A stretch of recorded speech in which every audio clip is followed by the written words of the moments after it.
Seja muito bem-vindo ao Cryptex, nada além da verdade. Hoje, o episódio não é sobre personagem, marketing ou história bonita. É sobre decisões difíceis, liderança real, erros, fé, família e o custo de sustentar a verdade quando ela não é confortável. Nosso convidado de hoje é o Mike, empreendedor, CEO do Grupo Sistólica, um cara conhecido por falar o que pensa, questionar o óbvio e construir sem fugir da responsabilidade. Essa conversa não é para agradar, é para provocar, confrontar e fazer pensar. Isso é o Cryptex, nada além da verdade. Olá, Mike, seja bem-vindo ao Cryptex. Pô, que apresentação, hein? Obrigado. Seja bem-vindo ao seu Cryptex. Muito bom, cara, muito bom. Obrigado mesmo, é bom estar aqui. Eu que agradeço e, por favor, se apresente para quem é o Mike. Quem sou eu? Uma pergunta boa para começar, né? Exatamente, né? Eu sou o esposo da Rayane, primeiramente, pai da Catarina, pai de outro que eu ainda não sei o nome. Ela tá grávida também. Que maravilha! Sabia, Meus né? parabéns, eu não sabia. Tá grávida. Ontem eu ainda falei, mulher, olha só, eu vou lá gravar, tem alguma coisa que eu não posso falar e tal. Ela assim... Se eu falar pra ti não falar, tu não vai falar? Eu falei, é bem possível que eu me esqueça, mas é bom eu pedir permissão, né? Exatamente. Então, ela assim, não, fala. Quando é que vai ao ar? Eu falei, não faço ideia. Então, tá grávida também. Tem o Grupo Sistólica, tem alguns projetos em Florianópolis, tem a Leme, sou sócio do Leandro também. Estou empreendendo em algumas verticais que daqui a pouco eu posso estar revelando.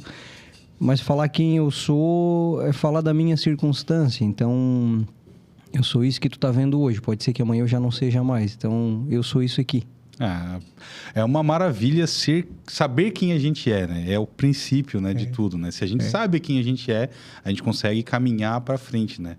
Mas, Mike, me conta uma coisa. Como é que foi a tua primeira virada de chave? Tu pensar assim, ó, esse é o Mike, o empreendedor, o cara que vai criar algo diferente nesse mundo. Como é que foi esse pensamento lá no começo? Foi aos 24 anos, quando eu conheci a Rayane. A gente tem na minha família uma brincadeira, né? O cara quando faz 24, ele já vai saber se ele vai vingar na vida ou não. Isso era uma coisa que tinha na minha família. É a fase da decisão, né? Então já cresceu, já terminou faculdade, já fez as coisas. E curiosamente, aos 24, eu conheci a Rayane num retiro de carnaval. Então eu estava cansado porque eu sempre trabalhava na igreja servindo muito no palco e pouco no bastidor. E aí eu falei, não, esse retiro eu vou trabalhar na cozinha. Então eu fui pra cozinha de touca, bonitinho, 6:30 da manhã, retiro para 3.000 e poucas pessoas, da Renovação Carismática aqui no CTG do Preto, na Jaguaruna. E aí comecei a trabalhar, descarregar caminhão, bater caixa. Eu falei, que delícia, né, cara? Tava toda a vida envolvido em coisas assim, mais expostas, e aí tava pela primeira vez no bastidor, eu falei, pronto, então aqui é o meu lugar, me achei. E aí chegou uma bela de uma tia daquela da cozinha e falou assim, olha só, tu sabe fazer farofa? Eu falei, imagina se não, nunca tinha feito na vida. Nunca tinha feito farofa na vida. Aí ela assim, ali tá os ingredientes. Então tinha uma saca de 25 kg de farinha, coloral, uns temperos ali e um pedaço de pau desse tamanho, uma colher gigantesca. E aí, 9:30 da manhã, eu fui pra panela, um fogo parecendo o calor do inferno. E eu fiquei das 9:30 até umas 11 horas. Mexe. Na época eu pesava 55 quilos, então 20 quilos a menos. O casamento já me ajudou aí. E aí, cara, era 11:30 da manhã, eu tava podre de cansado. Fui dar uma volta pelo pavilhão, assim, ali onde estava acontecendo o retiro. E eu olho lá no fundo atrás, embaixo de uma escada, que ia pro segundo piso, tipo um mezanino assim, tinha uma loira bonita. Aí em câmera lenta, eu fui tirando aquela touquinha, olhando para ela, tocando Celine Dion de fundo assim na cabeça. Aí eu olhei, sentei do lado dela e fui conhecendo ela ali. Até que eu olhei para ela e falei, em um dado momento da conversa, já de tarde, que a gente já tinha contado a história de vida um pro outro, eu falei assim, olha, se por acaso ninguém quiser casar com a gente, vamos casar um com o outro? Ela olhou pra mim, qualquer coisa casamos então. E no dia que eu conheci ela, eu literalmente ia pedir ela em casamento. Aí uma semana depois a gente tava namorando, 1 mês e meio depois a gente já tava casado, E aí, agora é dia 11, vamos fazer 8 anos juntos, graças a Deus. Então, quando tu pergunta quando é que foi a minha virada, foi quando eu conheci ela. Porque aos 25 anos eu não tinha mais nenhuma novidade sobre mim. Não tinha mais o que eu não soubesse. Graças a Deus eu consegui ter um autoconhecimento de verdade cedo. Então, eu me olhava no espelho, não tinha dúvida. Eu sabia que eu queria construir uma comunidade de vida. Eu sabia que eu queria ter uma empresa pautada em ética, princípios e moral. Sabia que eu queria casar com ela. Sabia que eu queria ter filhos com ela, quantos filhos Deus mandasse. Então, a minha virada foi essa. Quando eu conheci a Rayane, eu descobri quem eu era e eu já vi até o final da minha vida. Literalmente, no dia que eu conheci ela, eu decidi, vai ser até que a morte nos separe, e tudo que eu construir vai ser do lado dela, por ela e para ela. E se eu precisar abrir mão de qualquer coisa, é por ela. Então, minha virada foi ali. Foi conhecendo o amor da minha vida. Que massa, cara. É muito bonito ver alguém dedicando a sua vida a uma outra pessoa, né? Porque a gente entende viradas e tudo mais. E quem conhece um pouquinho do Mike, vê que ele é super, hiper, mega, power intenso, e vê essa dedicação voltada a outra pessoa, é muito bonito de ver. E, cara, falando em intensidade, todo mundo que te conhece te vê como um cara mega power intenso, assim, não para. Mesmo? O Mike não para, ele tá aqui, ele tá lá, ele tá em Santa Catarina, ele tá em São Paulo, ele tá no sul de Santa Catarina, ele tá no norte de Santa Catarina, no mesmo dia tu fala assim, nem é possível esse negócio, e ele tá lá. Isso aí é uma virtude, é um problema, ou ela chega a ser uma ferramenta? Cara, eu vou... Na pós-graduação, o pessoal já tá rindo da minha cara, porque sempre que alguém faz uma pergunta, eu conto uma história, né? Mas é o jeito que eu aprendi a responder. Quando eu fiz 18 anos, o presidente do CDL na época, o Felipe Antunes Nascimento, ele tinha um Vectra 2.2. Então, com 18 anos, é a idade que o guri ali tira a carteira. E a gente estava indo para São José na época. Ele me botou, depois da Ponte da Laguna, que era perigoso, me botou para dirigir o carro e falou, leva. Eu nunca tinha dirigido um carro daquele ali, um Vectra lindo, aqueles Vectra bonitão, sabe? E aí eu comecei no trecho, já muito cedo. Um caminhoneiro sem caminhão. Então ele viu que eu aprendi a dirigir direitinho. Na primeira vez era com queixo, né? O carro ia para um lado, eu ia para o outro, ia junto. Então comecei a fazer, já com 18 anos, bate e volta em São José. Logo depois eu entrei na Selk. E aí eu trabalhava nos 3 estados, batendo de ponta a ponta. Então tinha dia que eu tinha que estar em Laguna de manhã, em Criciúma de tarde, e no outro dia eu já tinha que estar lá em Tijucas de manhã cedo.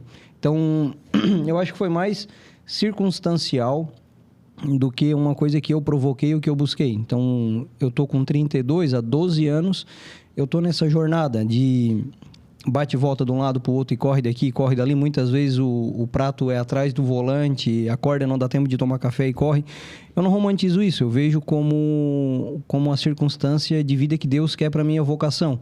Se eu ficar muito parado, é capaz de eu não servir tanto quanto eu serviria em movimento.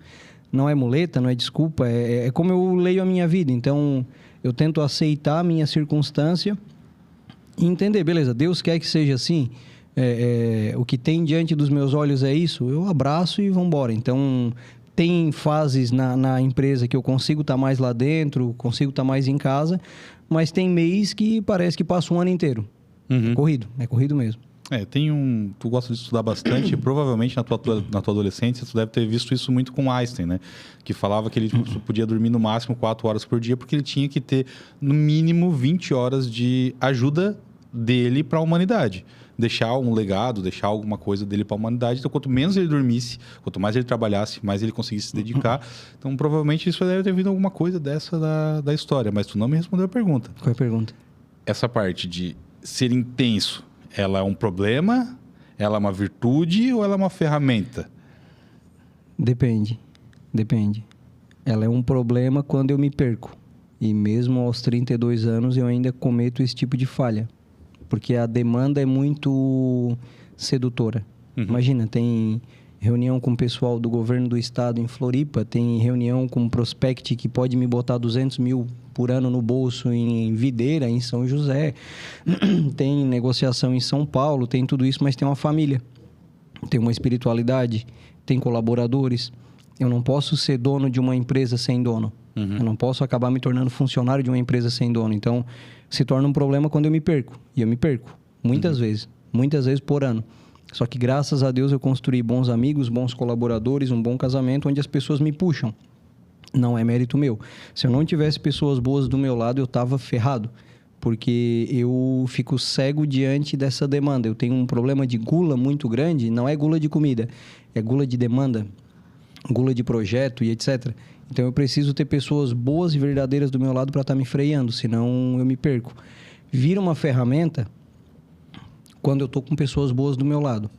Como tu conhece um pouco da minha história, no passado, algumas pessoas que eu escolhi para estar do meu lado estavam por interesse, não de forma genuína. Então, nesse momento, era maléfico. Quando tem pessoas boas, é benéfico. Aí vira ferramenta, aí vira atração. Então, graças ao bom Deus, em alguns recortes da vida, eu pude ter pessoas muito boas do meu lado. Como é hoje. Do final de 2024 para cá, eu tô só rodeado de gente boa. Então, todos estão me ajudando a realizar um propósito maior. Mas sem elas, eu não faria 1% do que eu tô fazendo. Então, resumindo, tu tens uma grande virtude que em determinado momento ela vira um problema, mas que tu soube, com a experiência, transformar em ferramenta. É o conceito de luz e sombra, né? Então, até no filme do Matrix, lembra quando ele entra na porta lá do oráculo, tá escrito no batente da porta, onde está teu maior desafio, tá a tua maior glória. É mais ou menos isso, porque eu imagino que o vício e a virtude, eles vão ser divididos por uma linha fina, muitas vezes. É a mesma coisa que um cara que sabe falar muito bem, que sabe palestrar, etc. Ele vai lutar contra o vício da soberba, da vaidade, de estar ao palco, aparecendo, enfim. É a mesma coisa um grande pintor, um grande artesão, alguém que tem um dom. Aquilo pode ser uma bênção e uma maldição dependendo da maturidade da pessoa, né? Então, o que vai regular e controlar isso, eu acredito que é uma base de maturidade mesmo. Porque daí tu não te perde. E falando em maturidade, acho que é um bom assunto, um bom momento para te fazer essa pergunta. Qual que é o teu não negociável moral? Aquilo que, se tu quebrar, tu perde o respeito por ti mesmo. Comigo ou com as pessoas ao redor? O teu não negociável, algo que tu não negocia. Que se tu se sentir que tu negociar isso e tu acabar perdendo isso, tu vai se sentir quebrado por dentro. É meio clichê, talvez, o que eu vou te falar, mas é qualquer coisa que me impeça de entrar no céu. A verdade, no limite, para mim, é essa. Eu não negocio. Então, se eu tiver com alguém do meu lado, na minha vida, algum projeto, alguma coisa que corra um risco de danar a minha alma, de condenar a minha alma ou das pessoas ao redor, imediatamente eu vou precisar abortar aquela missão. Eu custei a entender isso, foi a duras penas, foi tomando prejuízo de bons amigos, de maus amigos, de colaboradores, de dinheiro. Só que graças a Deus hoje eu entendi que qualquer coisa no meu caminho, Carlos, que faça com que eu corra o risco de não entrar no céu, não levar minha família para o céu, não poder proporcionar uma evolução pessoal, espiritual, profissional para os meus clientes, para os meus colaboradores, eu tiro da minha frente. Até fiz uma reunião começo de janeiro, e eu falei para os meus colaboradores o seguinte: não conversem comigo sobre nenhum assunto que não seja a nossa missão, a nossa visão e os nossos valores esse ano. Não me tragam ideias, não me tragam projetos, não me tragam nada que vai tirar do foco, porque nós temos que ser obstinados em busca daquilo que a gente quer. Porque imagina o seguinte, conforme é a obstinação para a gente conseguir alguma coisa, vai ser maximizado a probabilidade daquilo acontecer. Então, se eu começar a botar um monte de coisa na frente que vai tirando o foco, eu não consigo chegar naquilo que eu quero. Acima de tudo está o céu. Então, se tiver alguma coisa no meio do caminho que atrapalhe chegar no céu, isso vai sair do caminho. Isso é inegociável, em qualquer instância. Então, o céu não é o limite, o céu é o objetivo. O céu deve ser para todo mundo, né? Deveria ser para todo mundo. Deveria ser para todo mundo, né? E o que realmente hoje manda na tua vida? A Rayane. Deus. Quem manda na minha vida é a Rayane. Então, família está em primeiro lugar? Não. Ou está Deus em primeiro lugar? Não. Assim, é clichê isso, mas não quero trazer um moralismo, né? Porque imagina o seguinte, a gente fala sobre a hierarquia da vida, né? Até na pós-graduação, o professor me botou numa saia justa, né? Ele trouxe um tema que era o seguinte: só existe um dilema quando não existe uma organização correta das hierarquias. Então, se tem alguma coisa que tu tá invertendo nas hierarquias da vida, tu vai ter algum dilema em algum momento, beleza?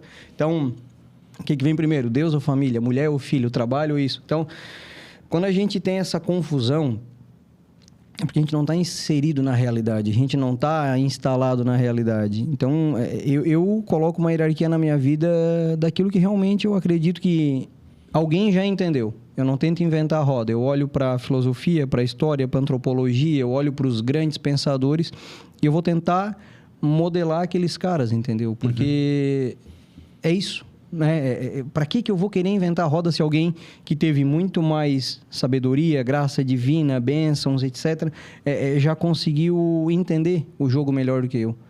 E aí eu pego a vida dos santos, por exemplo. Eu pego a biografia de um grande santo, que para mim, santo é aquele que viveu uma vida excelente, viveu uma vida perfeita e numa meritocracia celestial recebeu algo que realmente, a quem muito é dado, muito foi cobrado e o que muito valeu, muito custou. Então, eu tento hierarquizar minha vida no mesmo modelo daqueles que eu sigo. Nas pessoas que compõem a minha assembleia de vozes. Os meus consultores particulares, né? Tanto em vida quanto a biografia daqueles que já foram. Então, eu sempre vou tentar, cara, organizar a minha vida sem colocar o elemento opinião do Mike na jogada. É meio louco isso que eu tô falando, mas o próprio professor Olavo, que foi um grande formador meu, ele falava que o jejum de opinião é uma bênção na vida de muita gente. Então, eu tento fazer jejum de opinião. Se tu pedir a minha opinião sobre alguma coisa que eu não tiver conhecimento, eu não vou falar. Eu vou calar minha boca. Agora, se eu já tiver visto, convivido, estudado e praticamente na vida presenciado, aí eu posso falar, senão não.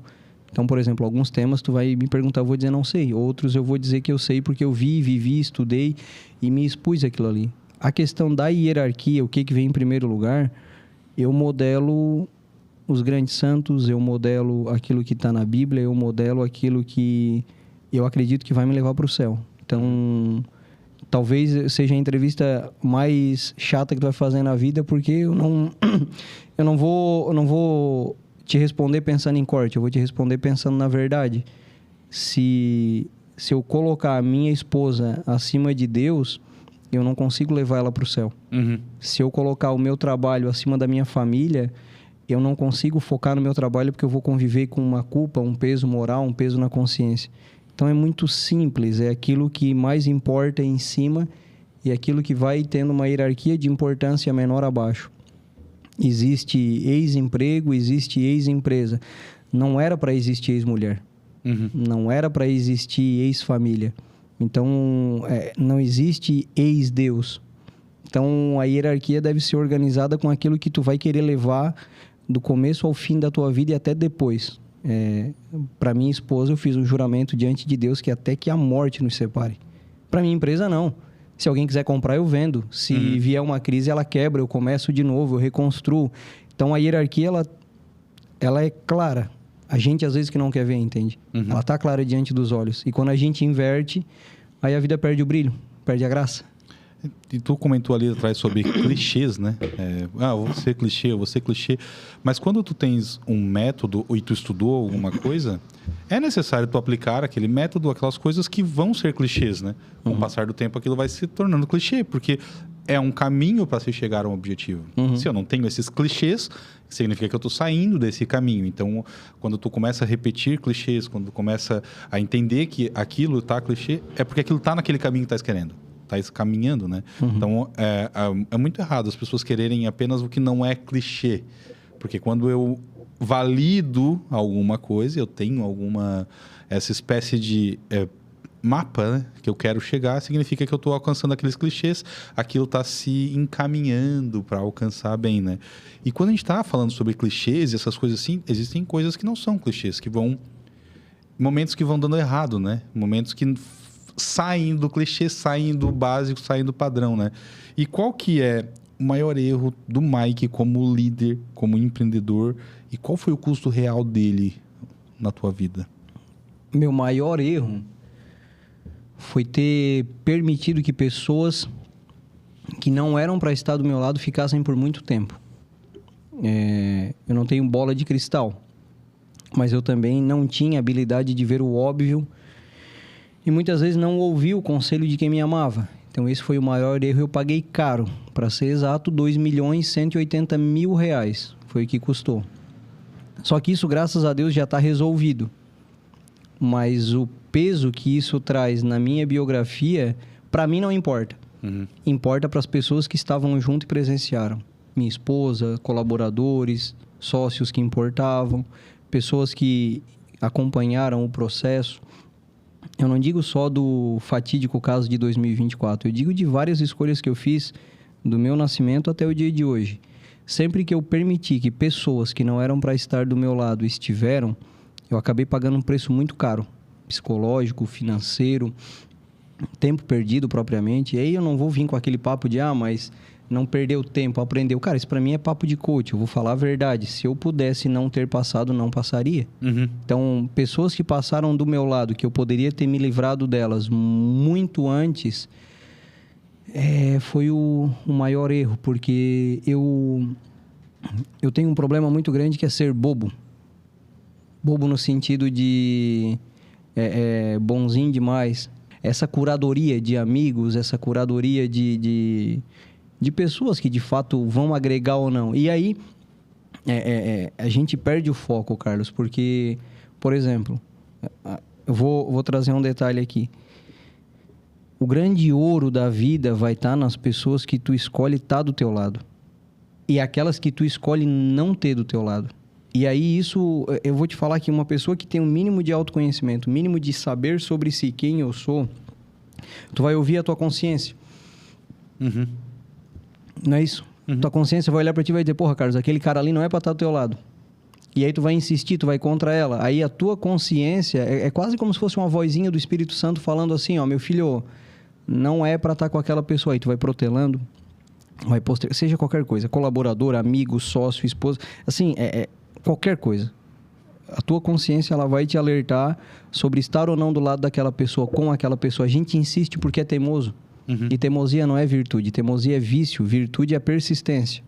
Então, a linha que divide um do outro é a maturidade. Então, no momento em que eu pequei na minha maturidade, eu deixei pessoas estarem do meu lado em ocupações, em cargos, em situações que não eram para estar e abri mão de pessoas melhores em estar ali. Entendeu o que eu quero dizer? Sim.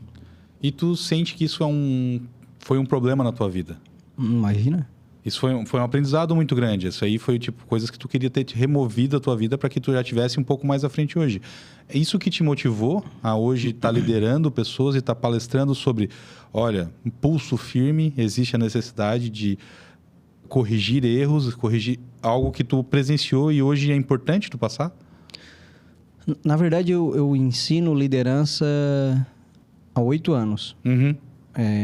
Só que o que é o legal? Eu evoluo o meu ensinamento, porque há 8 anos atrás o que eu fiz? Eu peguei métodos que não tinham no Brasil, desde metodologia de Jordan Peterson, Luiz Lavelli, José Maria Escrivá, Rolian Marias, Garrigo Lagrange, que são nomes, o Leonardo Polo, que agora eu tô embutindo, Tomás de Aquino, Agostinho de Hipona, que são grandes nomes que trouxeram aquilo que é além do clichê. Porque quando a gente fala de liderança, é muito fácil eu pegar cases de empresários que deram certo, é muito fácil pegar cases de grandes imperadores, grandes ditadores, grandes políticos, etc.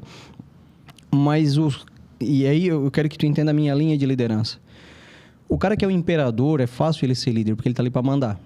O cara que é um político, ele tem toda uma hierarquia abaixo dele. Então, ele tem uma folha de pagamento muito boa, influência e pessoas que devem favores para ele. Então, é fácil de mandar e liderar. O cara que é um empresário também, na teoria, é fácil de liderar, porque ele está comprando a hora dos caras. Então, se ele não for um frouxo, se ele não for um mole, já automaticamente ele consegue liderar. O problema é que a gente tem uma geração totalmente gelatinosa. Agora, para um filósofo, para um santo, para uma pessoa que de fato não pagava ninguém, não tinha ninguém devendo favor, arrastar uma multidão, mudar uma geração, recriar um conceito intelectual, isso para mim de fato é o cerne da liderança, esse poder de influência, de persuasão, de carisma, de comunicação, porque A liderança de verdade é quando ninguém te deve nada, mas tu deve tudo a todo mundo. E aí tu, de fato, vai olhar para as pessoas e beleza, eles estão aqui por um objetivo em comum, não por mim. Não porque eu mando, não porque eu sou insubstituível. Porque eles entendem que a minha atuação na vida deles vai fazer com que eles sejam líderes melhores do que eu, sobretudo. Um caso, parênteses aqui. Semana passada eu tive um problema com 2 colaboradores. E aí eu liguei pro meu braço direito e falei assim, ó... Ô, general, olha só. Resolve. Não precisei explicar contexto, não precisei nada. Ela me mandou uns 30 áudios depois. Ó, falei com um, falei com o outro, botei os pingos nos i, chamei aqui na chincha, conversei. Ela ria, né? Eu parecia tu falando. Que desgraça! Eu falei, não, cara, mas é isso que é a liderança, né? Eu imprimi eu botei a minha impressão nela e eu deleguei de uma maneira que eu só falei assim, ó, tem um problema, resolve e depois me dá o feedback. E era um colaborador, ela mesma fala, então eu posso falar isso aqui, que ano passado a gente estava quase rompendo. E já está há alguns anos do meu lado. Só que o fato de eu e ela perseverarmos nessa jornada de desenvolvimento da liderança dela fez com que hoje ela me substitua comigo de olhos fechados. Ela cuida do meu financeiro, eu nem olho aplicativo de banco, nada. Isso é uma coisa legal para nós conversar depois, eu não tô nem aí para dinheiro. Ela nem, assim, ó, eu nem pergunto quanto é que tem na conta, o que, nada. Ela faz tudo, resolve tudo. Só que muito mais do que gestão, ela faz liderança. Então, ela tá com um olhar atento, etc. Fechando parênteses, né? Mas, para mim, o visão de liderança é essa. É quando tem alguém fazendo melhor do que tu. E aí eu falei para ela, meu anjo, olha só. Eu não resolveria esse problema tão bem quanto tu. Tu fez melhor do que eu. Então, de fato, tu é uma líder. E para mim, essa é a impressão do líder. É quando eu desenvolvo alguém de tal ponto que a pessoa me passa.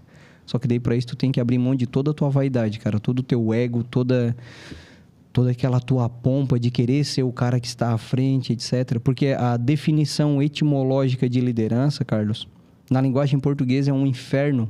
A palavra líder no português ela é muito complicada. Vocabulário, português Portugal, que veio para o Brasil, então português brasileiro. Líder é uma palavra etimologicamente muito ruim para nós. Então, quando a gente pega líder, vem de leadership, que é o mais próximo aqui, nossos amigos ali dos Estados Unidos, que é aquele que vai à frente. Só que é o que vai à frente não para estar à frente, é o que vai à frente para tornar os outros líderes para eles irem à frente. Então, logo daqui a pouco ele vai ser passado por outros e é isso, entende? Eu acredito que toda a minha jornada biográfica que passou, fases boas, fases ruins, fase com dinheiro, fase sem dinheiro, fase com pessoas boas, fase com pessoas ruins, me tornaram o líder que eu sou hoje. Ou seja, quase nada, quase ninguém. Só que o fato desse quase nada, quase ninguém ter gerado outros líderes, essa é a minha alegria. Entende o que eu quero dizer? Entendo total. Eu não vou nunca ter aquela vaidade de, o Mike tá falando sobre liderança. Não, cara. Eu tô ajudando as pessoas a ser líder. Então, na plaquinha lá do meu caixão lá no cemitério, se tiver assim, ó, conseguiu tornar uma pessoa líder, eu já morro feliz, cara. Não é demagogia, não, é a realidade. Porque a gente tá num mundo que todo mundo quer falar de quantidade e milhões e milhares, beleza, tá, mas uma pessoa tu ajudou a salvar a alma dela, uma pessoa tu ajudou a ela ter um apreço intelectual, uma pessoa tu conseguiu passar o resto da vida do lado dela, casado, sendo fiel e amando, uma pessoa tu conseguiu desenvolver como líder, é muita metralhadora e pouco sniper, entende? É muito tiro para tudo que é lado, sem foco, sem objetivo, mas não tem assim, ó, eu vou pegar aquele ali para Cristo e vou ficar a vida inteira acompanhando ele. Então, eu acho que eu passei por tudo isso para construir essa visão que eu tenho hoje. Tu falou ali atrás dos erros. Por conhecer um pouquinho a história, né? Eu fiquei pensando, ele aprendeu lá atrás, quando era novo, se inspirou em líderes, em grandes líderes com um pensamento mais ditatorial. Eles são líderes porque eles são top e eles têm essa galera que tem a obrigação de defender. Daí, de repente, no meio do caminho, eu fiquei pensando, ele possa ter tido um insight que não era só isso. E falou, como é que eu chego nesse caminho? A hora que tu fala sobre os santos e sobre as pessoas que não têm esse poder aquisitivo, conseguem liderar, eu falo, poxa, ali ele encontrou o caminho. Ali ele entendeu, eu penso, né, nisso, né, de como conseguir essa liderança, mesmo sem ter tanto poder. como conseguir influência sem ter algo que a outra pessoa do outro lado queira muito. Então, acaba tendo isso. E é muito bacana isso porque a gente acaba pensando que essa força, esse poder vai deixando a gente mais arrogante, mais... de um jeito mais maléfico, vamos dizer, no sentido da palavra, né? E tu, Mike, quando sente que tá ficando muito arrogante, muito mais, o que tu faz? E quando tu percebe também que tu tá muito mole, o que tu faz? Então, tipo, tem esses dois lados. O cara com muito conhecimento vai levando a empresa e muita gente pode achar que a gente vai ficando arrogante.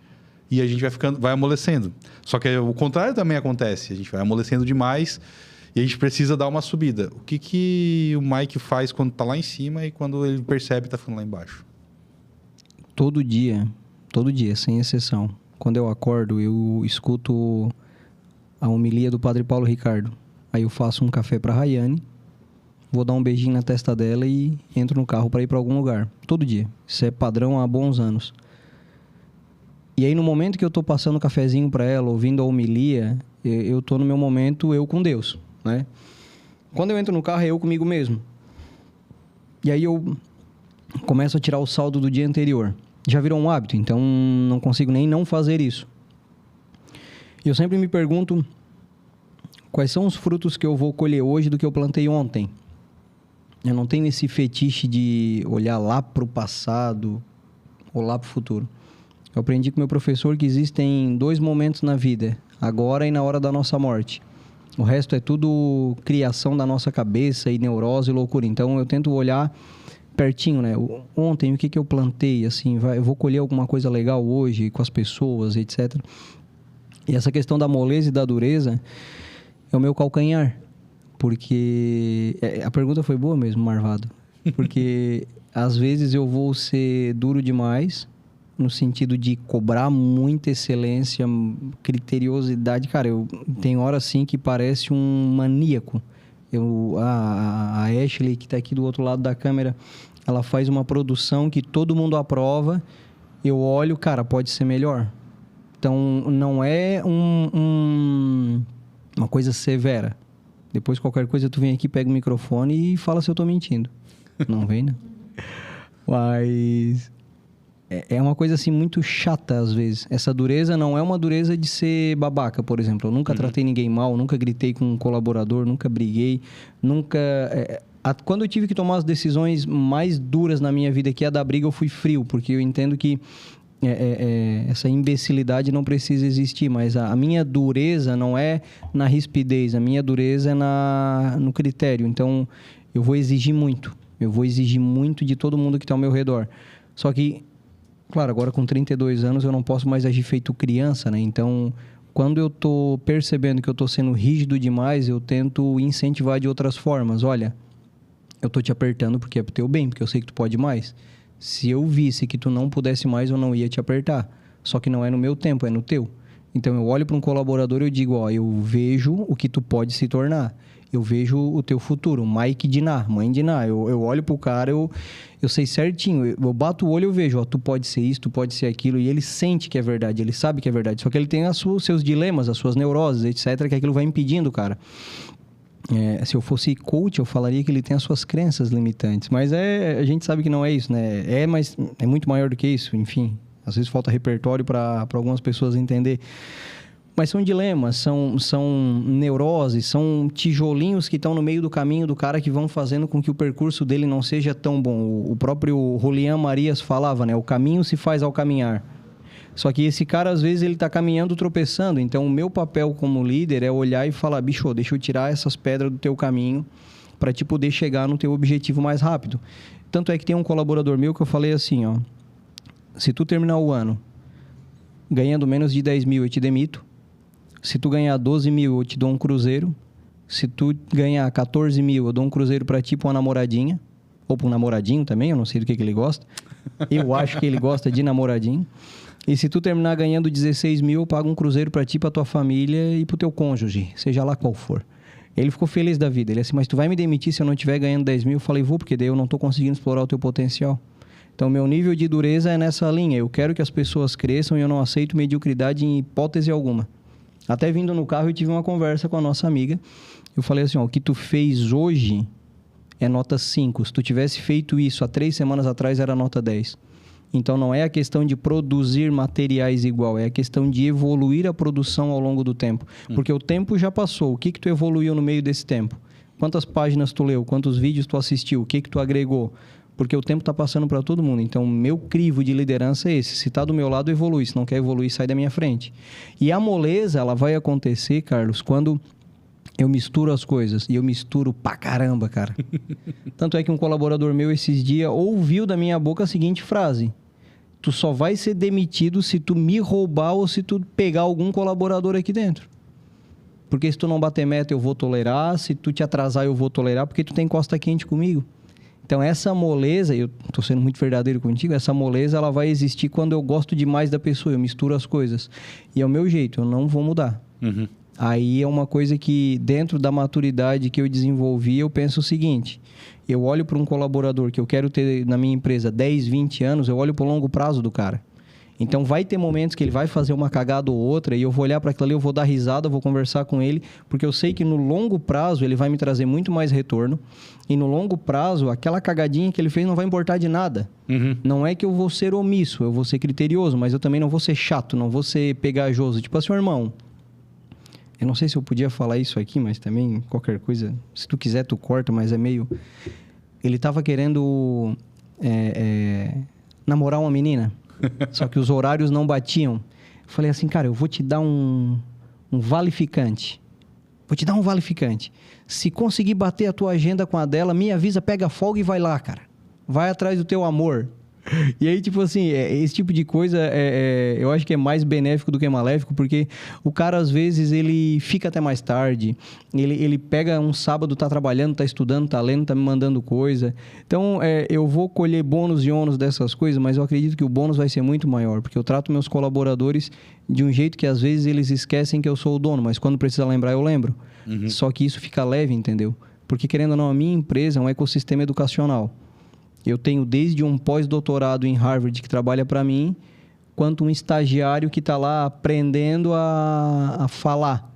Então, tem que ser leve, porque não é uma empresa que vende um produto final. A gente vende um supermercado de soluções empresariais.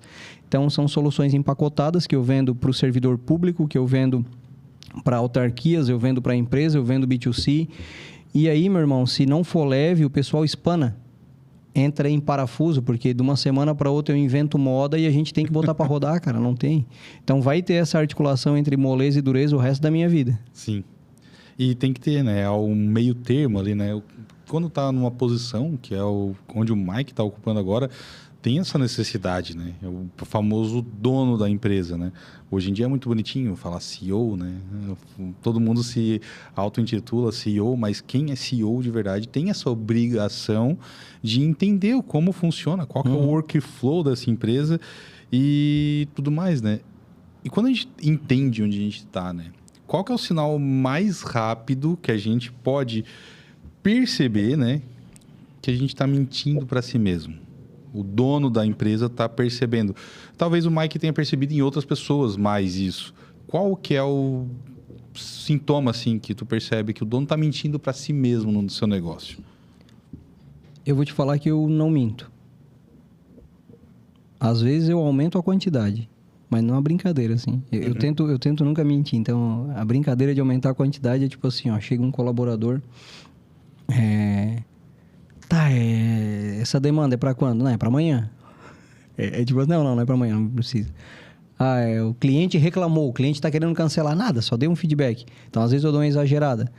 Mas em outras instâncias, tu pode perguntar qualquer coisa que eu não vou te mentir. Eu posso me prejudicar por isso, é o sincericídio, mas mentir não.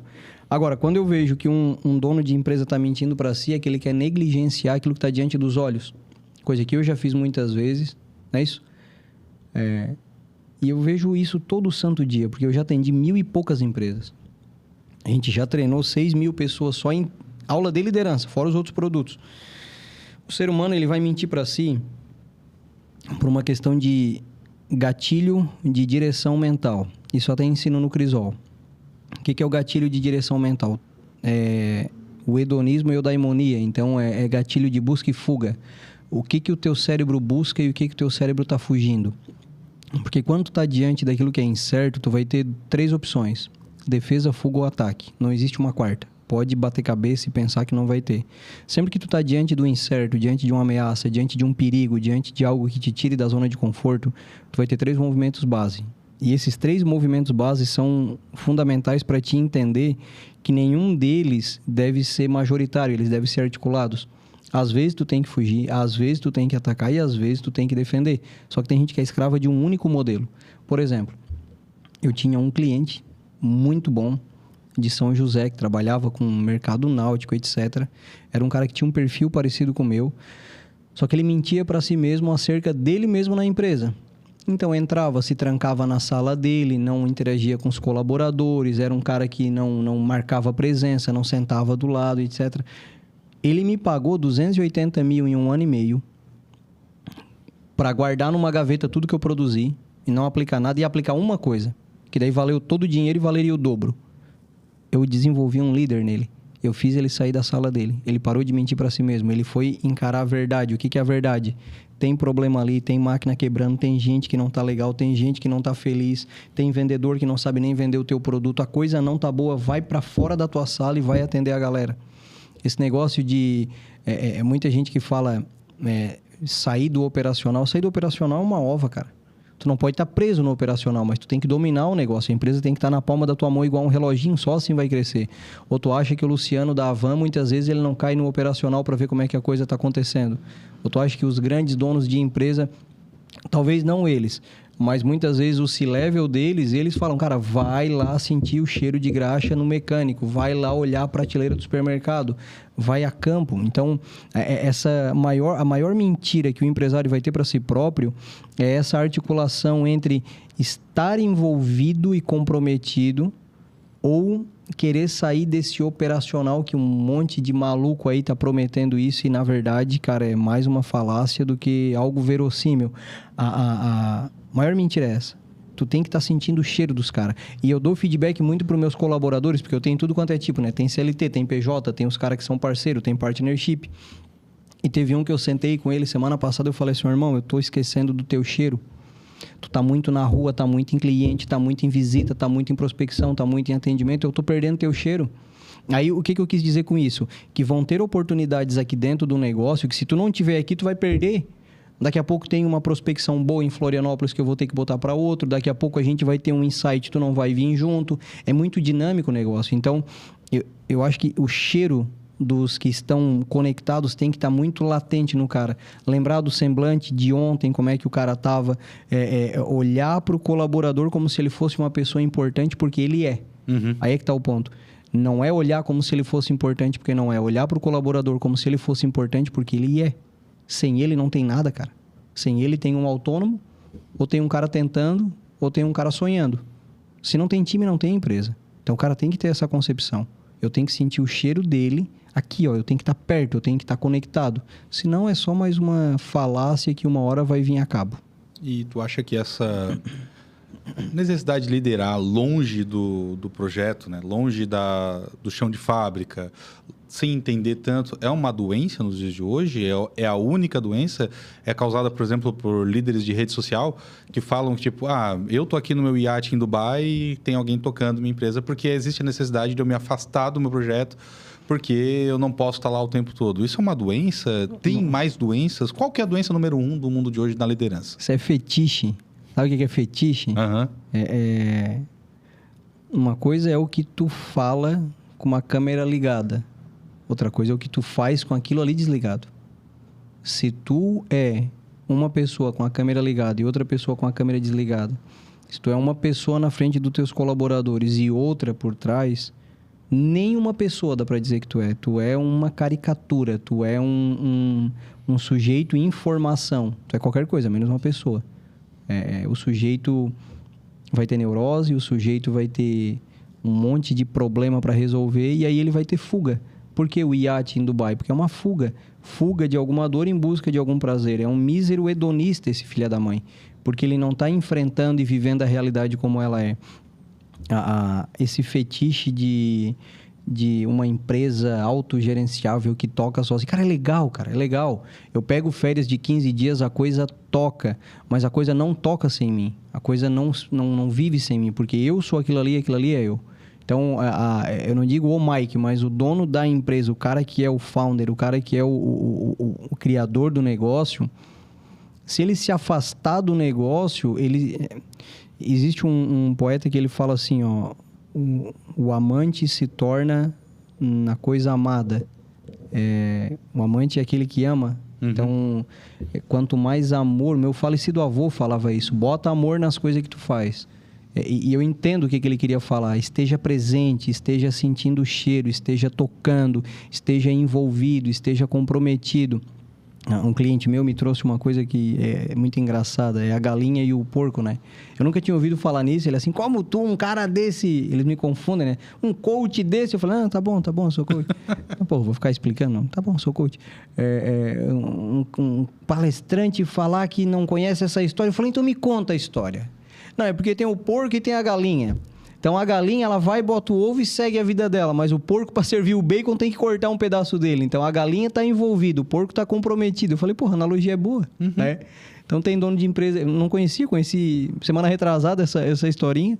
Então, tem o dono galinha, né, cara? O dono galinha é aquele que vai lá, bota o ovinho e vaza. Agora, eu sou um dono porquinho. Eu vou lá e me comprometo. É o meu baquinho que está lá torrando. Então, se eu não estou envolvido, engajado, comprometido, nem deveria ter empresa. E aí, uma coisa interessante é que eu ganharia muito mais se eu não tivesse empresa do que se eu tivesse empresa.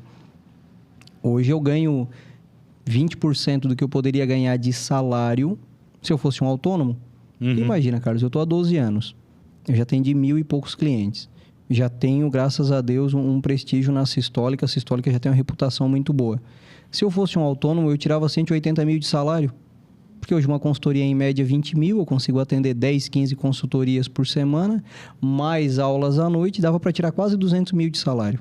Só que eu opto por ganhar bem menos do que isso, porque eu quero ter empresa, eu quero ter pessoas, eu quero ter consultores. Hoje eu pago 30%, 40% dos honorários dos clientes para um consultor. Então, eu estou comprometido no projeto porque eu quero escala, eu quero crescimento. A gente vai terminar esse ano com 20 consultores. Só que não é qualquer um, não é aventureiro. É cara que é formado em Harvard, é cara que é formado em Navarra, é cara que já foi secretário federal, é cara... Eu estou construindo uma rede, porque daí aquilo que eu vou construir em 10, 20, 30 anos para o meu negócio, que eu não quero criar Sistólica para menos disso, é para crescer, entende o que eu quero falar? Então, assim, a ideia é ganhar menos agora, bem menos, empresa rica, dono pobre, para poder um dia olhar e falar, não, agora tem 100 consultores aqui atendendo. Cara bom, cara que escreveu livro, palestrante internacional, gente muito melhor do que eu. Hoje a maioria dos consultores são melhor do que eu, tá? Era dono da Thermosystem, vendeu, não sei se eu posso falar aqui, mas é um milionário que trabalha comigo. Então, pô, o cara fez processo de M&A, fez um monte de coisa e tá lá no campo atendendo. O outro era executivo de contas da Votorantim, viajou o mundo pela Votorantim. O outro é formado em Navarra, pós-doutorado. O outro isso eu não posso falar porque é bala de prata, então deixa quietinho. Aí tem CFO de Grupo Áurea, tem CFO de Beta Sistemas, tem mais umas balas de prata que eu não posso falar, senão a concorrência vai querer pegar. Então, assim, cara, hoje eu já tenho 10 caras bons.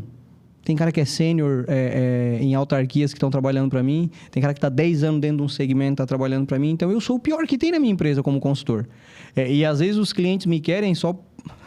É meio bobo isso, né? Mas é pelo carisma. Então, eu vou lá, faço a venda, converso, tá? Não, mas eu quero que tu seja o consultor. Eu falo, não viaja, cara, não viaja. Tem gente bem melhor para te atender. Tem cara aí que fazia planta de indústria que faturava bi de um ano para o outro. Virava, trabalhava, coordenava, demitia. Cara, o que hoje eu sou como consultor? Eu sou muito mais um vendedor. E é isso... Para fazer melhor do que eu, o cara tem que ser bom, porque daí eu aprendi a vender. E por que eu digo que o cara tem que ser bom? Não porque eu sou bom, porque eu estou vendendo coisa boa. Será que é muito difícil vender uma consultoria de um executivo de conta da Votorantim? O cara gerenciava BI e vai gerenciar MI. Ele faz com o pé nas costas, é tranquilo. O cara que vendeu uma potência igual a Thermosystem, com 1.000 e poucos colaboradores, ir lá e olhar a tua empresa. Então, é quase que fácil vender um negócio, entendeu? Eu tô vendendo Rolex pelo preço de Cássio. É verdade, né? Acaba tendo isso. E eu vejo que é muito olhar de empresa, o sonho de alcançar o objetivo como empresa, né? Porque, tipo, quando tu não tens essa ideia, quando tu faz uma empresa que vende um parafuso só, e essa empresa, a partir do momento que ela escala a fabricação, vai vender mais, tu alcançou esse objetivo. Tu não queres vender o parafuso. Tu tens uma ideia a ser implantada e tu vai se sentir realizado quando... ao menos essa impressão que eu tenho. Tu vai se sentir realizado quando tu tiver com essa ideia estabelecida e todo mundo estiver conhecendo essa ideia e saber que talvez o Mike não precisa estar nem no nome ali, mas aquele símbolo sistólica significa isso. Aí tu vai se sentir satisfeito. Então, para ti não importa quais os colaboradores, quem tiver que encontrar... Para te alcançar esse objetivo, não tem custo. É um objetivo, é um valor que tu vai encontrar, né? Sim. Então, me conta uma parada. Fala comigo, bebê. Essa ideia de líder que tu tens aí, qual o traço que eu pego do Mike, que a hora que eu amplifico ele, nos líderes que estão assistindo, eu começo a ter um traço, um problema. Se eu amplificar esse traço, eu começo a ter um problema. Filha da mãe, tu quer falar dos meus problemas? Não teus, mas eu quero que as pessoas... que as pessoas que tenham traços e que se identifiquem com o Mike, elas consigam domar esses traços, porque elas vão perceber que, às vezes, isso pode ser um problema, né? Eu posso resumir numa palavra: todos. Todos? Qualquer um traço que eu... Então, é um equilíbrio. É que assim, cara, imagina o seguinte: qualquer coisa que for em desequilíbrio, em excesso, vai te prejudicar. Mas, por exemplo, o que eu vou ter de traços que eu luto todo dia contra eles? Vaidade e soberba estão lá no topo do ranking do IBGE, que vaidade e soberba. A mentira é uma coisa que desde criança eu luto contra. Então, para mim, o maior desafio é todo santo dia falar a verdade. Hoje eu consigo, mas eu preciso fazer esforço para falar a verdade. Então, muitas vezes eu estou me policiando o tempo todo, me auditando, e se em algum momento eu mentir para ti naquele dia, eu vou vir e vou desmentir, eu passo vergonha, mas eu vou desmentir. Graças a Deus nunca mais aconteceu há bons anos, para ser específico, há 8 anos, mas a ideia é falar a verdade, ser humilde, meu desafio, né? Todo dia, todo dia, todo dia, todo dia. E, sobretudo, dar a importância para aquilo que realmente é importante. Então, se isso for feito em equilíbrio, esses traços de... Porque um ponto aqui muito legal é o seguinte: por muito tempo eu fui muito acelerado. Hoje as pessoas vêm assim, acelerado para um lado, para o outro. Só que hoje é do jeito certo. Então eu acertei o trilho para acelerar, mas antes não tinha um trilho em concreto. Não tinha um caminho em concreto. E aí o que acabava acontecendo? Eu acelerava e enlouquecia todo mundo. E eu vejo muitos líderes com essas características que romantizam essa aceleração. Ah, mas é porque eu sou TDAH. Ah, mas é porque eu sou não sei o quê. Ah, mas é porque eu tomei Venvance. Ah, mas é porque eu tô aqui ligado. Porque... Cara, não viaja. Tu vai mais adoecer as pessoas ao redor, enlouquecer elas, do que edificar de alguma forma. Nada que é bom é feito muito rápido. Nada que é bom é feito sem esforço. Nada que é bom é feito na loucura. Aquilo que tu realmente vai fazer com perenidade, aquilo com sustentabilidade, é devagar e é demorado, porque tem que ser, cara. Tu acha que pintar um teto da Capela Sistine em 3 pinceladas, né? O nosso amigo Tartaruga Ninja, né? O Michelangelo. Famoso. Cara, nada bom é feito sem esforço, nada bom é feito com rapidez, nada que vai ter perenidade vai ser feito assim nessa aceleração. Então, como característica para não ser explorada, soberba, vaidade, desimportantização. Acabei de inventar essa palavra, eu acho. E essa aceleração. Se der para lutar contra isso, igual eu luto todo dia, eu acredito que vai ser a grande virada, assim, porque isso cada vez mais é romantizado, né? Acho que é uma doença isso. E essas coisas são... não existe fórmula, né? É uma batalha diária para lutar contra e lutar a favor do seu negócio. Então, não tem como tu falar uma vez na vida que tu deixou de ser soberbo e tu vai deixar de ser soberbo. Tem fórmula, sim. A igreja ensina para nós há 2000 anos: jejum, esmola e oração. A fórmula para te combater a tua carne. Eu já falei, o podcast às vezes não vai ser o mais coachizado, mas eu acredito que essa é a verdade. Jejum, esmola e oração. Jejum de comida mesmo, né? Um jejum oferecido a Deus para mortificar a própria carne. Jejum de opinião, jejum de maus hábitos. Esmola, e aí a esmola é esmola mesmo, não é doação, não é aquele 10 pila que tu dá e fica pensando, puta, eu sou foda, dei 10 pila pro mendigo. Não, cara, pega, pronto, acabou. E oração, eu acho que se tu tem uma vida de jejum, esmola e oração, tu consegue vencer os teus concupiscíveis e irascíveis, que é aquilo que vai te impedir de chegar no alvo, né? Os teus fantasmas. Mas é porque não é só algo teu, né? Existe uma influência espiritual também. Então, o plano diabólico é que tu seja cada vez mais enraivadinho, aceleradinho, babaquinha e etc. que é para no final das contas tu errar o alvo. O diabolos, ele vai querer fazer com que tu erre o alvo, né? Então, essa aceleração, essa loucura, 1000 projetos, cara, eu tirei tudo da minha frente. Hoje eu tenho um foco: ser o maior ecossistema educacional do Brasil. Empresarial. Varejo. É isso que eu quero. Maior sistema educacional, empresarial, em estilo de varejo. Não para atender o varejo, mas produtos bons, bonitos e baratos, fáceis de aplicar, rápido de vender, escaláveis, que o cara não vai sentir dor no bolso e vai ter muito resultado. Uhum. Então, meu foco único e exclusivo para os próximos 50 anos é isso. Não tem outra coisa, não vai ter outra coisa, eu já bati o martelo e qualquer um que vier me fazer proposta sai, porque se não for para agregar nisso eu não vou ouvir. Então, eu acredito que esse vai ser o cotidiano que eu vou trabalhar e o caminho que eu vou construir para ir para o céu através disso. Uhum. Tudo aquilo que for indireto vai ser construído por meio disso. E esse caminho começou como? Qual que foi a ideia para criar a Sistólica? Ele vem de uma dor, vem de uma oportunidade ou ele vem da teimosia mesmo do Mike? Nada disso. Vem de uma profecia. Eu nunca te contei essa história? Não. Teve um dia que eu estava tomando Eucaristia, e há mais de 10 anos atrás isso. E eu estava discernindo entre ser um autônomo muito bem pago, que daria. Em 5 anos eu estava tirando aí mais de 7 dígitos por mês tranquilamente. Ou realmente abrir algo que me permitisse ter mais e mais e mais e mais portas abertas. Então eu estava nesse dilema, fui na missa, tomei a Eucaristia. E aí a Eucaristia, ela colou no céu da boca. E não saía. E aí eu sempre tive uma vida espiritual, graças a Deus, aflorada. Em um outro momento eu te conto dos milagres, das curas, etc., que eu já presenciei. Mas a Sistólica nasceu depois da Hosana.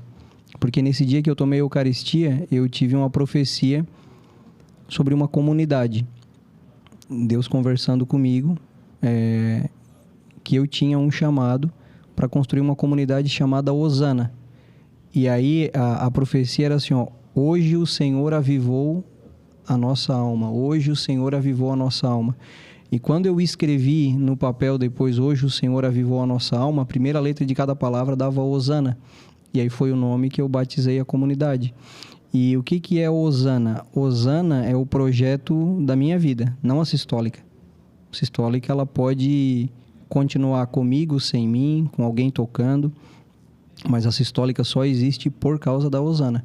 Hosana é uma comunidade que a gente vai criar de reintegração social. Casa de acolhimento a dependente químico, casa de acolhimento a órfãos, casa de acolhimento a pessoas em situação de vulnerabilidade. Nós vamos ter, sim, na Hosana, um centro universitário para o cara que saiu da comunidade dependente químico passar por lá antes de ir para a sociedade, com algum curso técnico, com algum emprego garantido. Por isso que, graças a Deus, hoje eu tenho o maior ecossistema de educação empresarial de Santa Catarina. Por isso que a gente já atendeu 1.000 clientes CNPJ, 1.300 e pouco.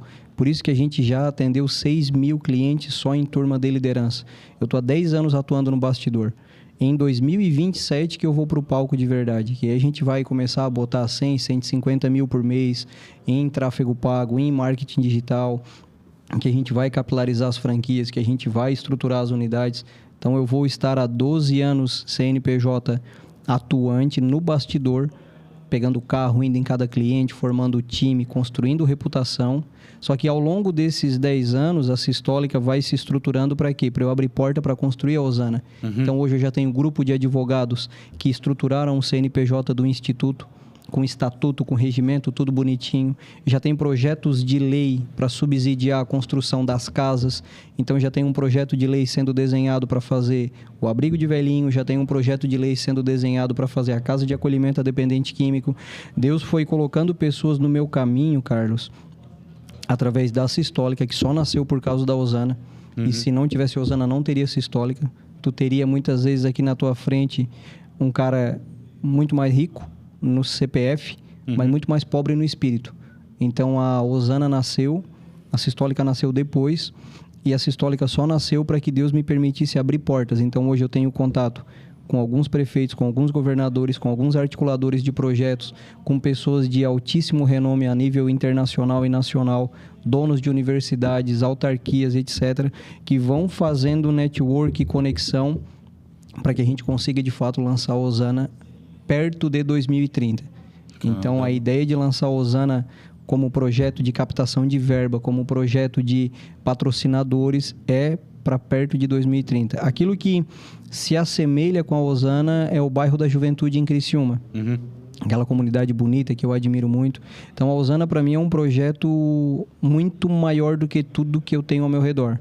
E aí, a Rayane sempre teve ciência disso, que ela é casada com um cara que quer algo nesse nível. Então, no dia que eu decidi realmente que ela ia ser a mulher da minha vida, eu falei para ela o seguinte: tu vai ter um marido ausente. Eu não vou ter tempo para ser um marido padrão. Sai às 8, chega às 18. Não, eu saio às 5, chego às 11, todo dia, há 8 anos. Tem ano que eu consigo tirar 7 férias por ano, tem ano que ela mal me vê. E a gente tem muita maturidade matrimonial dentro disso, que ela sabe que é por algo maior, não para mim e para ela, mas para uma geração inteira. Então, a minha ideia de Sistólica nasceu por causa da Osana, e graças ao bom Deus, vários outros projetos vão sendo articulados em meio disso, para que na hora que eu chegar para qualquer pessoa e falar assim, ó, agora eu quero a tua ajuda para me ajudar a fazer a Osana acontecer. Eu já servi muito mais essa pessoa 1000 vezes. Empresas que saíam de 2.500 clientes para 25.000 clientes, empresas que saíram de 100 milhões para 1 bilhão, empresas que tinham rotatividade de 80%, caiu para 10%, empresas que eu servi e ajudei por um preço efêmero. Eu posso bater na porta de qualquer um e falar assim, ó, preciso do teu dinheiro para uma comunidade. Eu criei reputação com essas pessoas, eu criei bom relacionamento. Então, eu abri mão de muito dinheiro, eu abri mão de muita coisa, eu engoli muito sapo, não por mim, não porque eu sou bonzinho, não, porque tem um interesse muito maior, que é a comunidade Osana, que tu vai estar lá presente em 2030 na inauguração. Então, pode ser uma casinha, uma meia água de 1 por 1, mas ela vai ser inaugurada a primeira unidade em 2030. Então, já tem todo um grupo muito bem estruturado, administrativo, jurídico, especialistas em captação, licitação, especialistas em instituição, associação, que já tem a Osana plantada no coração, no Brasil inteiro. Nossa. Graças a Deus, tem gente que já conhece a Osana como ideia no coração no Brasil inteiro. Então, quando for dado o start, foi preparado um chão por 12 anos. Então, eu acredito que essa minha ausência de pressa, que a gente pode chamar de prudência, ela está construindo algo maior do que eu, maior do que qualquer pessoa que está no projeto, porque a Osana vai ficar depois que eu morrer. A Osana é o DNA de todo mundo que está ali servindo, e o foco da Osana vai ser esse, reintegração, através do serviço, através do trabalho. É um projeto de alguns milhões, é um projeto que vai precisar ter centenas de padrinhos, de patrocinadores, de doadores, etc. Só que a Sistólica só existe por causa disso. É aquilo que a gente estava comentando até agora, né? É o legado, é onde tu quer chegar. Então, se a identidade, se essa obstinação, tu pode dar outros adjetivos ali no meio ali, nada substitui melhor do que a palavra obstinação. Tens uma vontade. O tempo, às vezes, tem uma necessidade de maturidade, tem uma vontade de amadurecer, né? E essa vontade do Mike, institucionalmente, é alcançar esse objetivo, não apenas com o foco de alcançar o próprio céu, né? Ele mesmo alcançar o céu, mas com justamente fazer uma diferença para essa sociedade, né? Então, o nome, talvez, Mike, talvez não esteja lá escrito evidente. Nem quero. Mas o nome Sistólica vai estar, que é o que vai fazer o caminho para chegar lá, né? Talvez o nome Sistólica esteja na história lá na frente, daqui 60, 80 anos, o Grupo Sistólica, mas daí quando olharam em Grupo Sistólica teve uma fundação, teve uma ideia que foi o que alimentou isso aí, né? E falando em Grupo Sistólica, né? Qual foi o período mais escuro desse grupo que tu olhou e falou assim, talvez eu não consiga alcançar esse objetivo por causa disso? Nunca pensei isso, cara. Nunca? Nunca. Não teve um momento? Nunca. Sabe por quê? Uma visão muito clara da coisa como um todo. Sistólica é uma empresa pequena.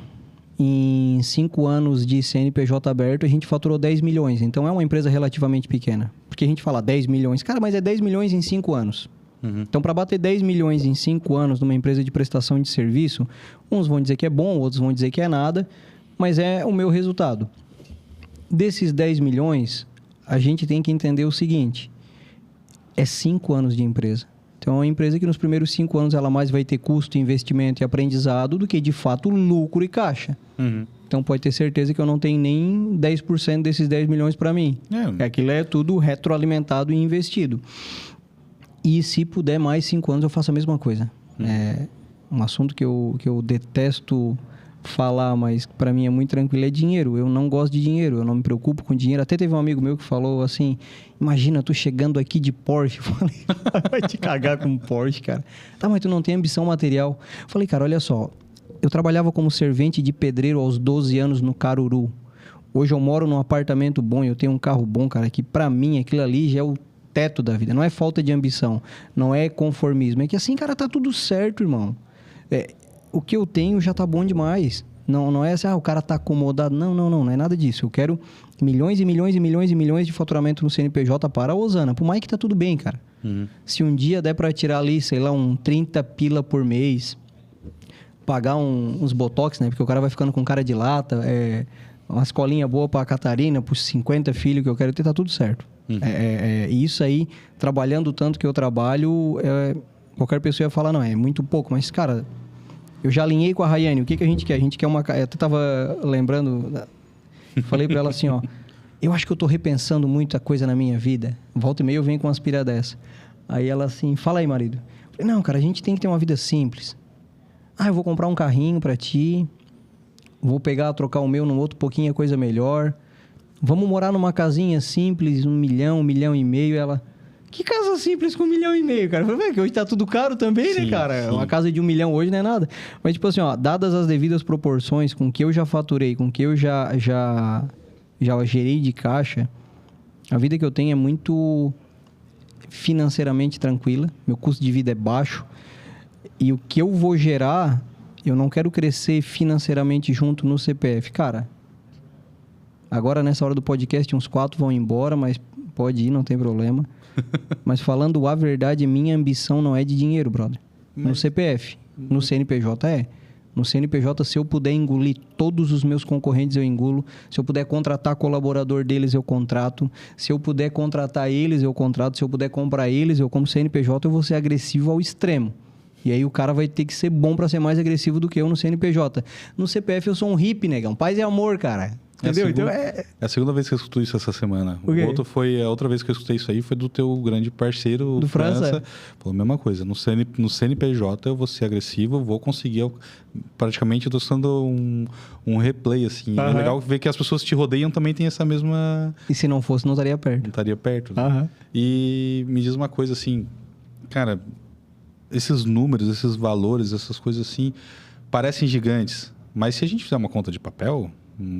pegar um papel de pão e começar a contar, o teu faturamento, ele praticamente foi o que tu estás investindo, porque quem está do teu lado não vai custar menos que praticamente esse faturamento nesses 5 anos. Dividindo por 5 anos essa quantidade, mensalmente falando, vai ser o custo da tua empresa praticamente, né? Então, nós não temos tu não tens essa expressão, esse número não é tão gigantesco se a gente parar e olhar tudo o que tu estás construindo. É difícil gerir isso tudo aí? Eu não me envolvo. Falando a verdade aqui. A minha empresa, quem cuida é a Júlia. A Júlia é meu braço direito, minha gerente. A gente já fechou muito pau, assim, de não querer mais um olhar na cara do outro. Então, teve um processo muito de azeitar as engrenagens, de acertar. E eu te falo com toda a tranquilidade do mundo. Hoje, quem gerencia a minha empresa é ela. Uhum. E muito bem, dicas de passagem. Muito bem mesmo. O que eu faço hoje? Visão estratégica. Eu faço o meu BSC, então eu sei onde que eu quero estar esse ano, o ano que vem, no outro. E graças a Deus, ano após ano, a coisa vem se concretizando com ou sem desafio. Que eu acho que a pergunta anterior eu não terminei de responder por completo, que teve anos de muito desafio, mas aquilo era um recorte muito pequeno dentro do todo. Então, assim, teve 2 milhões e 180 mil de prejuízo. Beleza, irmão, mas isso no montante geral não é nada. Eu tive que sair de uma casa grande para ir para um escritório menor e agora já estamos numa maior. Isso não é nada. Altos e baixos na vida do empreendedor vai ter, o cara tem que ter estômago para aguentar. O fato é esse. Agora, pensar que ia dar ruim, eu nunca pensei. A gestão é muito simples, cara. A minha gestão é muito simples hoje. A minha empresa é uma empresa simples dentro. Eu tenho vendedores, eu tenho consultores, eu tenho professores. É isso a Sistólica. Só que como eu tenho muito professor, muito consultor... Vendedor não. Vendedor é um time reduzido porque é produto caro. Então, por exemplo, tem cliente que...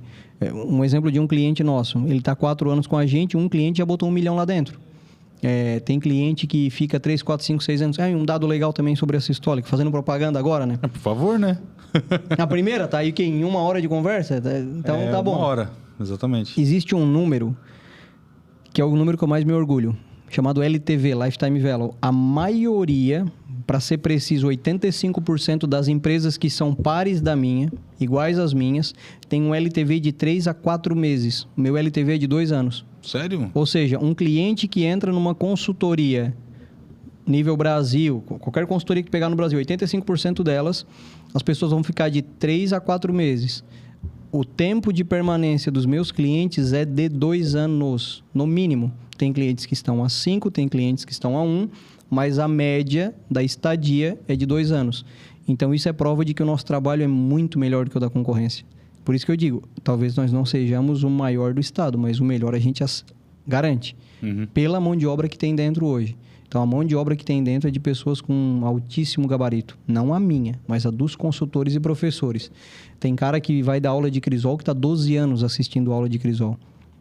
Desde os primeiros Crisol, que nem chamava Crisol, era Business Leadership. O cara tava lá, sentadinho, aprendendo. Então, hoje um cara desse, igual o Gilmar, por exemplo, pega para dar uma aula de Crisol, ele dá aula melhor do que eu. Porque tudo aquilo que ele viu que eu fui fazendo errado, ele acerta. O Guilherme é um cara que tem formação de vida espiritual há 10 anos. Pregador nacional, um cara top. Ele vai dar uma aula de Crisol, ele dá uma aula melhor do que eu. Então, a minha meta é sempre botar gente melhor do que eu para eu, ir pro bastidor, que daí no bastidor eu arrebento. Aí eu vou criando produto, aí eu vou criando estratégia, eu vou empurrando o pessoal para frente, eu vou fazendo reunião. Eu vou fazendo o que eu estou fazendo essa semana, vou para Floripa, converso com um, converso com outro, conecto, vou fazendo favor para os caras, e os caras vão me devendo favor, e chega uma hora eu falo, olha só, te ajudei, né? Agora eu preciso de ti. Então, eu não sei se eu seria um mau político, talvez eu seria um bom político, mas essa articulação, mas tudo muito leve, entendeu? Não é aquela coisa pesada. Então, eu vou lá, ajudo o cara, aperta a mão, dá um abraço. É muito mais construir relacionamento, que é a base da nossa empresa, né? Relacionamento, entregável, resultado e experiência. Isso aqui é o que a gente bate em toda reunião. Então, a Sistólica é simples de gerenciar. É só fazer isso. Mas por 12 anos. Isso é uma loucura, né? É tanta coisa que a gente escuta falar, faz isso, faz isso. Tu já teve vontade de largar tudo e sumir? Não. Não, porque veio de uma profecia, cara. Sim, né? Não. O que te segurou? A profecia? A profecia, porque eu sei que foi Deus. Um dia eu vou te contar toda a experiência espiritual que eu tive, mas assim, eu negar que foi uma profecia seria burrice, sabe por quê? Porque eu já conversei com 3 teólogos sobre o mesmo assunto, já conversei com 10 padres sobre o mesmo assunto, já conversei com diretores morais, diretores intelectuais, diretores espirituais, todos leram o mesmo cenário. Não é uma loucura da cabeça do Mike. Tem gente, por exemplo, o professor Rudy Albino de Assunção, maior especialista do mundo em Papa Bento XVI. Ele é um dos meus melhores amigos. Eu já dissertei a minha tese da Osana e da Sistólica. Ele disse, olha, é de Deus. E ele falou para mim, tu não vai conseguir, mas é de Deus. Aí depois foi passando o tempo e ele, eu acho que tu vai conseguir. Meu diretor espiritual, o Padre Jean, ele me acompanha há alguns anos. Ele falou, Mike, olha só, é louco o negócio, mas é de Deus. Então, assim, não é uma coisa que um gurizinho teve uma profecia. Não, eu já botei isso na mesa de pessoas de nível elevadíssimo e todas validaram a mesma tese. Deus quer que isso aconteça. Então, eu seria um maluco se eu não aceitasse isso como algo realmente divino, bonito, genuíno e verdadeiro. E qual verdade que tu intelectualmente já conseguiu viver? Puta, Carlos, aí tu quer me matar, cara. Qual verdade intelectualmente Que tu já conseguiu viver, que tu pensava em algo que tu queria viver. E já que a gente tá nessa pergunta, qual que tu pensava e que tu ainda não conseguiu viver? é o tipo de pergunta que eu tenho que pensar, tá? Que daí não dá pra vir com um cortezinho de lacrar e papapá. Mas uma verdade Eu não que vi nada. Olha, eu vou mudar o. Fala. Já que a gente tá aqui, eu vou trazer esse O resumo. próximo entrevistado não chegou ainda, então dá pra... Eu vou trazer esse resumo rápido aqui, porque tipo, a gente vê muita consistência naquilo que tu fala. Tu desde o começo até aqui. Então, tipo, eu consigo ver lá na frente, quando tu falou do teu funcionário, que pequenos erros não vão abalar a carreira dele, tu também vê que esses momentos de queda da tua empresa não abalaram onde tu queria chegar. Então, tu vê consistentemente isso. E o tempo todo, tu fala algo que o podcast busca, que é a verdade ou nada. Então, tipo, não seria interessante se não fosse a verdade. Então, tipo, essa consistência, essas coisas mostram pra gente que tu é alguém que, intelectualmente falando, tem um nível muito contínuo. É algo que a gente consegue ver a consistência nesse valor. E o que intelectualmente falando, tu já quis alcançar e tu alcançou? E algo que, intelectualmente falando, dentro do teu ser, tu ainda não alcançou e tu quer viver? Tem um livro escrito por um cara chamado Sert Langes, que é A Vida Intelectual. Tem um trechinho do livro que São Tomás de Aquino está num trem chegando em Paris e ele fala assim, ó, parafraseando, não me lembro, faz anos que eu li o livro, mas algo nesse sentido, que ele trocaria Paris inteira pela vida intelectual, pela leitura de um trecho de um livro. Porque São Tomás de Aquino entendeu que a vida intelectual aproxima ele de Deus. A vida intelectual eleva o espírito dele. Então, eu acho que a maior verdade intelectual que eu vivi está escrito na página 19 e 20, que buscar a vida intelectual deve ser algo despretensioso, desenviesado. Perdão, com um viés, o céu. Mas desenviesado de ganância, de ambição, deve ser despretensioso. Ou seja, se eu vou me deliciar na vida intelectual, se eu vou ler um clássico, se eu vou, de fato, comer um livro bom, né? Riscar e destruir aquele livro, porque ler sem arrebentar um livro não é ler, é só passar o olho, mas grifar e anotar. Eu acho que a maior verdade intelectual que eu almejava e eu alcancei é ter uma vida intelectual despretensiosa. Tanto é que eu estou ajudando a criar um projeto em Floripa, que é a Academia Catarinense de Artes Liberais, que é estudo dos clássicos, e o Instituto Brasileiro de Artes Liberais, que vai ter o Trivium, o Quadrivium, que veio alguns filósofos da Thomas Aquinas College para cá, o professor Rafael Nogueira vai estar ministrando também. Então, é totalmente despretensioso. Eu estou ali por estar ali, por ajudar, por servir. Eu estou fazendo algo que, tranquilamente, se fosse para uma outra empresa, poderia cobrar uma cifra gigantesca. E eu estou fazendo por amor, porque eu aprendi a amar eles e o projeto é maravilhoso. Então, o que eu consegui alcançar de verdade, sem demagogia nenhuma, Carlos, é ter uma despretensão. Eu não tenho pretensão quando o assunto é vida intelectual. E o que eu não consegui alcançar ainda é tempo para estudar tudo que eu quero. O meu perfil psicológico é muito guloso a nível de estudo e conhecimento e etc. E eu tenho, acho que, 1000 livros na biblioteca, mas uma curadoria boa, não é qualquer livro. E eu não consigo ter tempo para estudar tanto. Então, o que eu faço muitas vezes? Eu pego o audiobook, porque tem dias aí que eu fico 8 horas na estrada. e eu vou comendo o audiobook, só que não é a mesma coisa. Então eu vou tentando compensar nisso, mas o que eu não consegui atingir ainda é um nível de vida onde eu consiga ter tempo de me aproximar mais da verdade. Não a verdade simbólica, mas a verdade que caminhou, que foi pregada na cruz, que morreu por mim e por ti. Me aproximar dessa verdade, a verdade que é um caminho, que é uma vida, que é uma luz. Então o dia que eu tiver tempo para isso, aí eu vou estar feliz de verdade. Que massa. Bonito de escutar, né? Bonito de ver, assim. E isso, quando a gente fala em verdade, essa verdade, que é a maior verdade de todas, a gente não pode esquecer também de falar um pouco de família, né? Então, eu vou ter que levar agora... A gente está se caminhando para o final, assim, e eu gostaria de saber um pouquinho mais da parte familiar do Mike, que acho que pouca gente fala, né? Qual foi a conversa mais difícil que tu já teve com a Rayane? E o que ela mudou em ti? Primeiro que ela mudou tudo, né? Se tu vê uma foto minha há 10 anos atrás e vê hoje, tu vai dizer que eu era usuário de droga. Há 12 anos eu era, há 10 anos não, mentira. Mas primeiro que a mudança que a Rayane fez na minha vida foi por completo. Corpo, mente, alma, espírito, tudo. Eu devo a minha vida a ela. E tranquilamente eu daria a minha vida por ela. Então, o que ela mudou na minha vida foi tudo. Tudo, tudo, tudo. Sem ela, eu não seria 1% do que eu sou. Nada. Então, a minha gratidão por ela é eterna. A conversa mais difícil foi sobre o tempo. No começo do casamento, eu olhei para ela e falei, tu vai ter um marido ausente.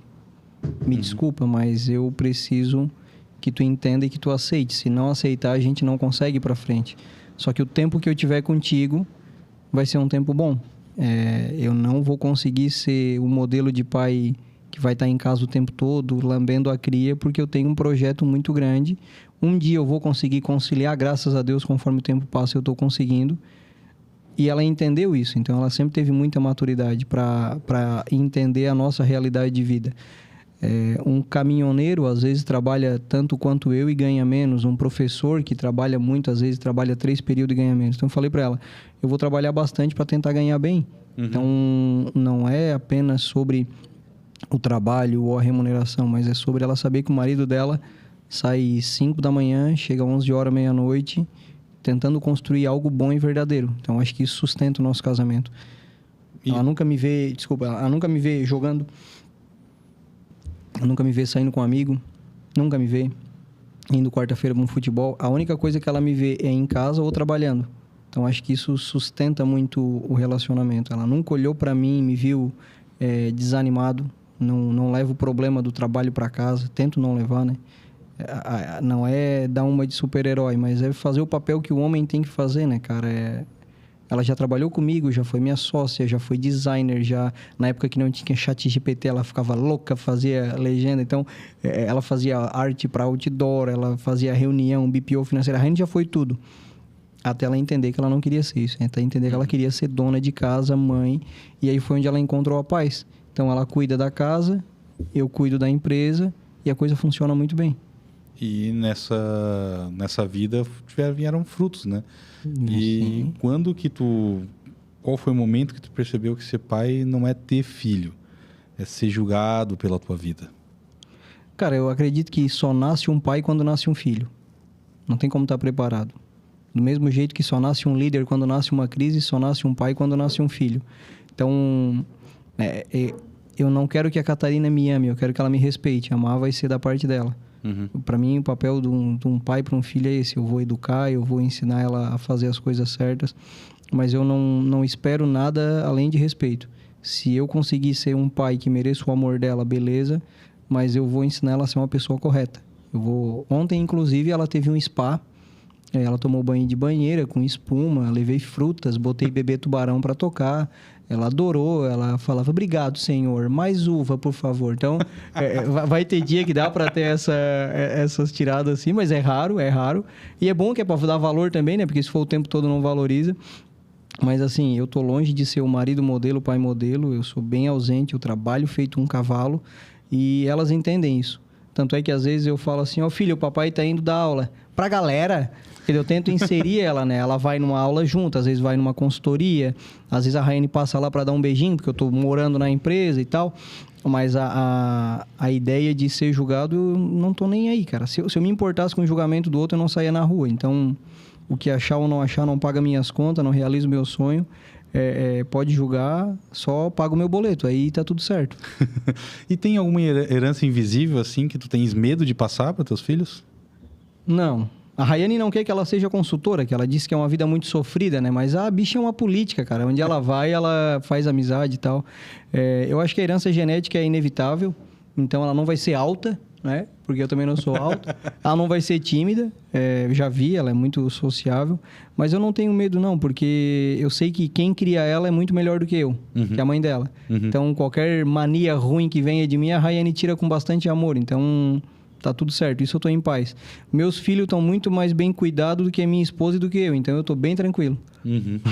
E agora, partindo para a parte final aqui, né? Daqui a um tempo a gente sabe que nunca não vai viver para eternamente aqui na Terra, né? A gente sabe que uma hora vai ter que passar, né? O que precisa estar escrito lá para tu dizer assim, valeu minha vida? Nada, se não tiver nada escrito, valeu. Se tiver escrito alguma coisa, é que não valeu.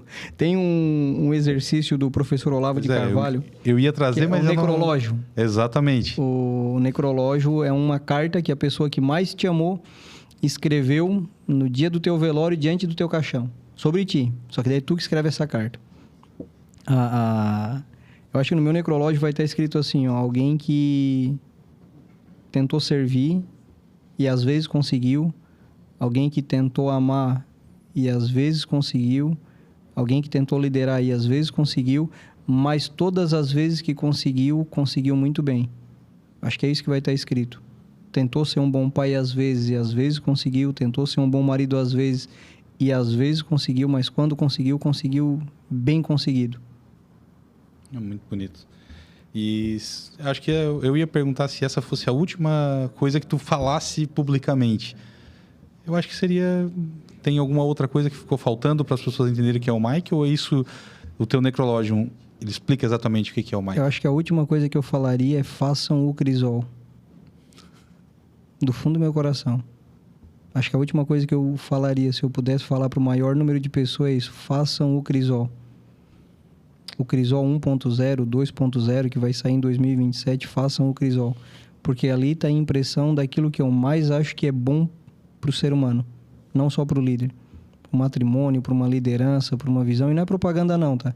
Porque se tudo que eu estou planejando esse ano der certo, vai chegar uma hora o crisol vai ser distribuído de graça nas escolas, até já tem algumas cidades piloto para a gente rodar.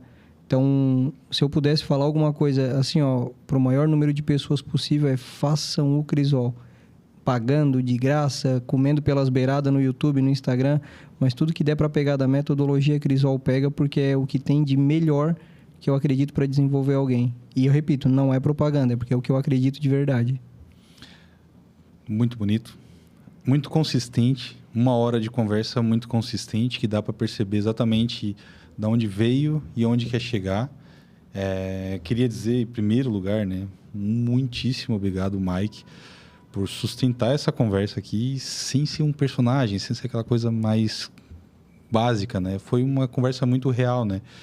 E se alguém sair desse episódio aqui lembrando de uma única verdade que acredita, qual seria? Faça um crisol.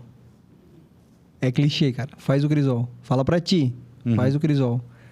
Eu tenho 2 clientes aqui, ó. Estão fazendo o crisol. Faz o crisol. Não tem coisa melhor. Se for feito direito, desde o começo, desde a primeira aula, com intensidade, com verdade, ele vai trazer um benefício no casamento, na liderança, na alma, na visão de mundo, na maturidade, que nenhuma outra formação vai trazer, porque o Crisol não é uma formação. O Crisol é muito mais do que isso. É uma metodologia criada para servir o sujeito com aquilo que tem de melhor no desenvolvimento humano.